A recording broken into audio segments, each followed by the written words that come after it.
Hello, welcome back to the channel. Week 7 of college football already. I say it like that because, my goodness, we're running out of time.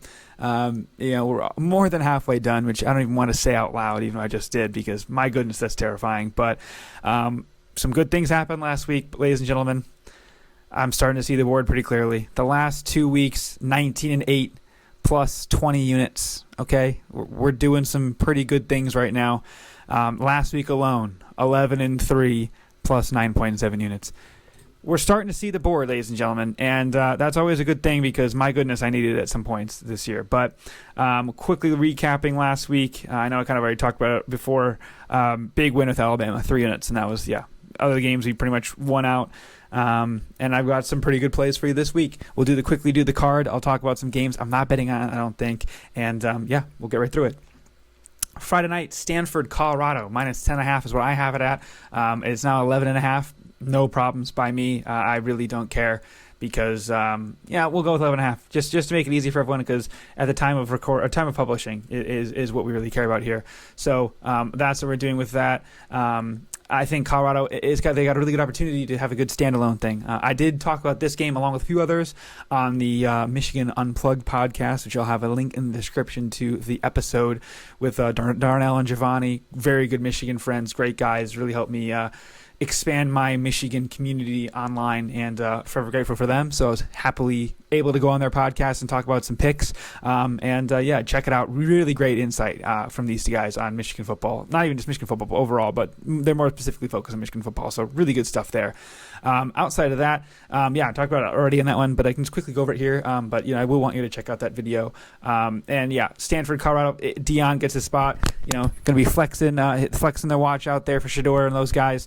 They lead every category. They're going to kill them. I think it's going to be like a 3-touchdown win. It's going to be a big flex spot for Dion. He knows about the spreads. They taught him that at Barstool. And, I think that they take care of business, no problem. Up next, we have my Michigan pick. Didn't have a pick week 2. I don't know what happened there. But I'm currently...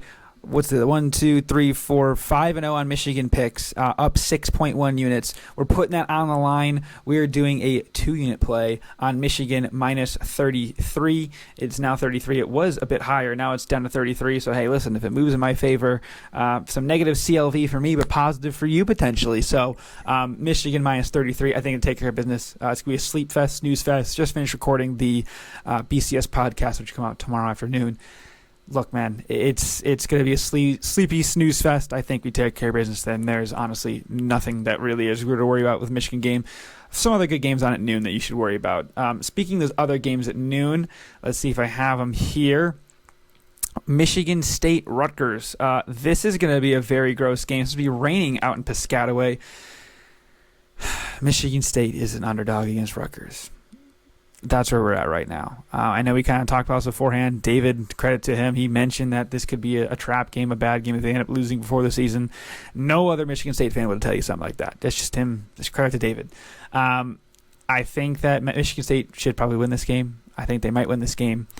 I'm going with the over 39.5. I think that Michigan State might get desperate, have to open the playbook and get a win because you'll be staring 2-5 in the face if you lose to Michigan, which obviously is going to happen. But Michigan State over. I want to take Michigan State. I usually do it in solidarity of my guys, Snoopy and those guys out there. Who else? Snoopy, Chief of Propaganda, Connor, all the guys out there, all my Michigan State friends. Mike, of course. But I can't pick you guys. I'm just going to take the over. And I'm going to root for you in spirit because I want it more competitive when you play us.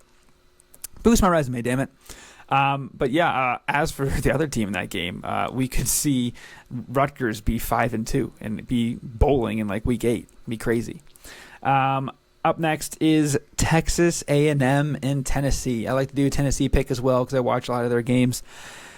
I've got A&M plus 3.5. I hate to do this because I think there's a lot of similarities between last week's A&M game and this week's A&M game, and that means I should probably take Tennessee, but I think A&M's going to bounce back. I think Tennessee will win this game comfortably. I think we'll get a late score from A&M to cover the spread. That's my prediction. If you can middle it, you can go parlay of moneyline Tennessee and A&M to cover. I think that's a pretty good value there. It's a 1-unit play for me, but 2 units for Colorado, by the way. I'm just totally forgetting that. But A&M, I think it's going to be an interesting one. 3.5 is a lot of points here. Tennessee's a run-first team. I know I've been saying that. It's kind of crazy, but yeah, they're a run-first team. I think Milton's going to have to make some big throws. Am I confident in that as a Michigan fan? Especially not. No. Especially as a Michigan fan, no. But overall, maybe. We'll see what happens. And obviously losing Brew McCoy is going to hurt in this game. Obviously hurt overall. Prayers up for him. He's got everything going all right, hopefully. But yeah, I think A&M covers this one. Tennessee will win, though. Go Vols. UMass, Penn State. A lot of off-the-field stuff talking about this, but this is strictly a pick show. No nonsense, but grow up, Franklin. Penn State rolls 41.5, which is great because it was 42.5. I hated that hook. But the public is all over UMass, which is crazy because James Franklin is the number one guy that knows about spreads in Penn State, and they're going to roll. No problem. Oregon, Washington. I do have a pick in this game. I initially didn't have a pick in this game. The over has already gone down 2 points from which I was going to take it at, so it works for me. I'm taking the over. I lean Oregon. Everyone seemingly is on Oregon. I know the public is on Washington, but the people I interact with are all on Oregon. I think Oregon wins the game outright, but I'm not confident enough for me to financially advise you to take it. I'm going to take the over. It probably is going to be an under. It shouldn't be an over game, so it's going to be an over game. I don't know if that makes any sense. Real gamblers will know what I'm talking about, but I think it will be an over game. And, it's going to be a track meet. I mean, 66? What even do we need? I'm trying to think of a score off the top of my head. 37-34? Problem solved. That's probably what it's like, close to what they're predicting here. And I think Oregon's more physical, but Washington's offense, man. Penix, 2,000 yards through, 5 games? This guy. Trying to do the Heisman there. I don't have any legs for me to lift up the knee, but Heisman pose. We've got what else we got here? Florida, South Carolina. Now this game has confused me to no end. I even put out a Twitter poll on it. Florida plus 2.5 is going to be a 2-unit play. Officially coming to that. I picked up Montrell Johnson. I think his name right, Montrell. I think. Yes, Montrell Johnson, the running back, along with Etienne, is going to be enough on the ground. Leggett has been slow the last few weeks, but if he and Rattler can connect it, this game gets quickly bad for me. But I think South Carolina can't really stop the run based on the one game I watched. Against Tennessee, because again, I don't know if their run defense is that good or not, but from what I saw, you let Tennessee run it down your throat. Florida is a far superior running team. I think that this game could get out of hand quickly, and I think Florida wins comfortably. I know it's very, very dumb for me to pick against South Carolina in what they call Cocktober, so I'm probably being an idiot, but that is what it is. Final 2 picks we'll do quickly here. We've got Illinois, Maryland. What do I even have here? I'm trying to look at this thing. Illinois is a 2-touchdown underdog to Maryland, over under 51.5. Maryland minus 13.5. Maryland takes care of business here, and I don't think it's be close. I think Maryland rolls them here. 1 unit on minus 13.5. 30 would be crazy, but minus 13.5. Make Luke Altmaier throw, and you win the game. Pretty weak night slate. The only other spread plays I have, Miami, North Carolina. I think Miami is a dead team, and I think you got to take North Carolina, but everyone's taking North Carolina, so it really worries me, which is why there's no play in that game for me.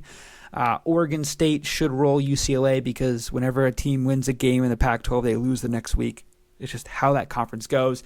But finally, I have under 62.5 in this game. It's now down to 60, which sucks for me. It sucks for you guys giving it out, but I've got it at 62.5. But we'll be playing it at 60 as well. 2 units on that one. I think this game's going to be in the 20s. I know it's fading Kelly Williams like that, and I probably should just take Notre Dame. I will not take Notre Dame. I think USC still wins the game, but it's going to be a sloppy, ugly game, and it's going to be under the 60-point total. I'm talking 27-24, something gross like that. So that's all I have for now. We've gotten so hot. Overall, we are 50-37, up 8.8 units, it says here, which I don't think that's right, no? I'm missing something somehow.